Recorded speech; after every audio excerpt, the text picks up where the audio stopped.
What's up, y'all? You know what time it is. It's about to be that time.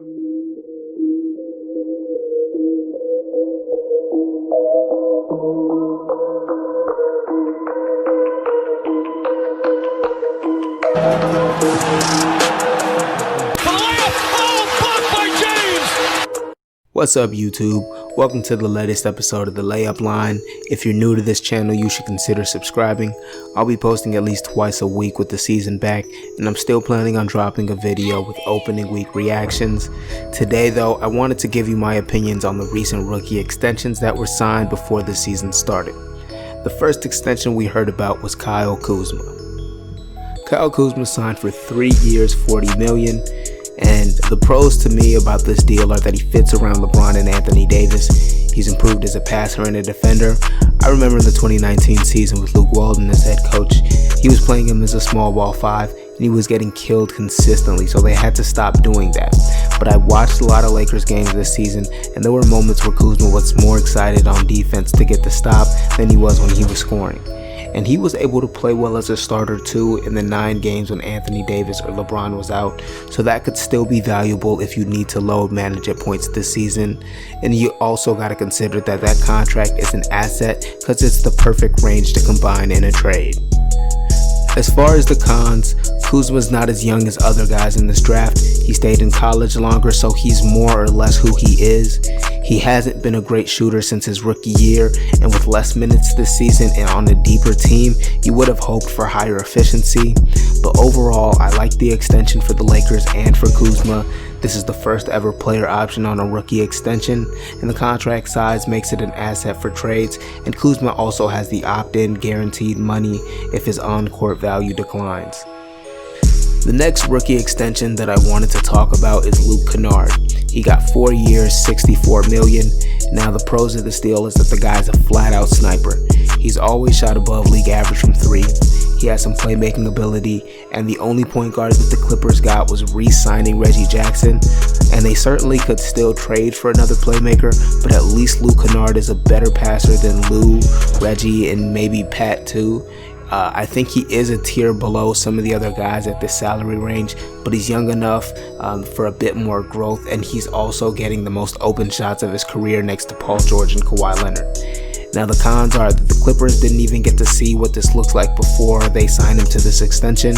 He did have some nagging knee injuries, so there's at least a chance part of why Detroit traded him is because they were worried about the medical stuff here. He has got some size, but he'll probably still get picked on in pick and roll attacks in the playoffs.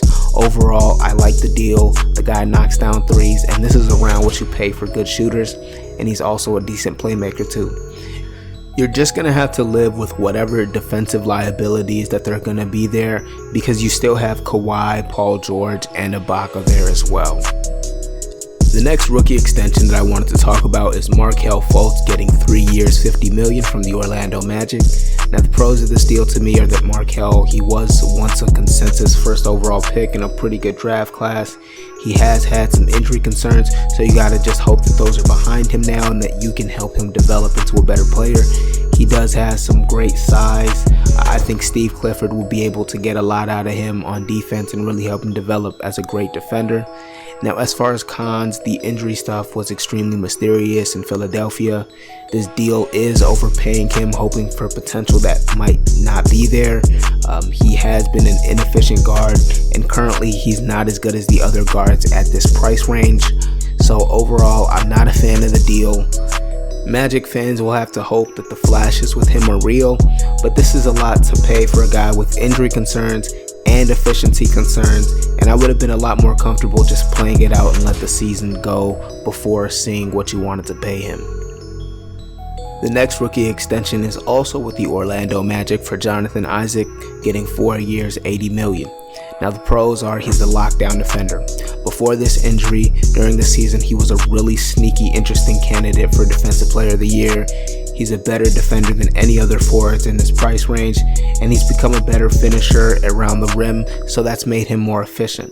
Now, as far as cons, he's hovered around being below average as a three-point shooter, and it's not like he takes a lot, so he probably won't be providing spacing on a team that really needs it. The obvious concerns are the injuries, and you're giving a guy $20 million coming off a torn ACL now. Overall, it's hard to grade this considering the season that he had ended with a torn ACL. The Magic won't get the chance to let him play out the season, so maybe a good team would have went after him to improve their defense. So they could make this look a lot better if they trade some of their veterans out of there. The next rookie extension that I wanted to talk about was OG Anunoby, getting 4 years, $72 million from the Toronto Raptors. As far as pros, he's one of the best defenders at this price range. He's had 2 seasons with above league average shooting percentage from 3. Toronto has shown that they can develop their guys. OG could potentially become a completely different player with an improved handle, and that could outperform the contract number here. And also, he's only 23, so there's a lot of room for growth still.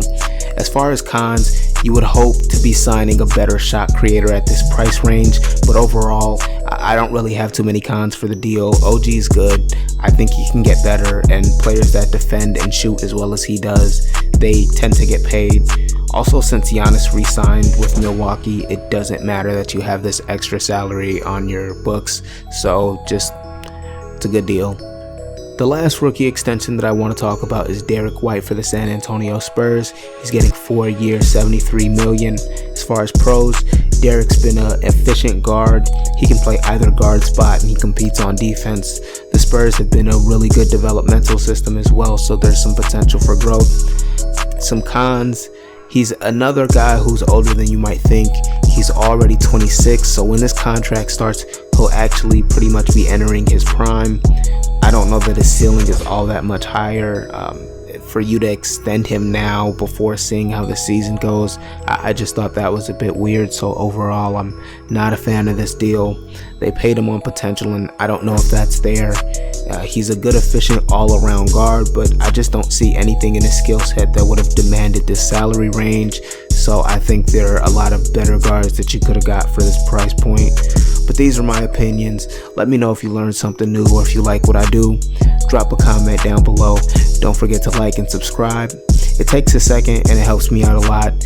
Thank you for watching and enjoy the rest of your day.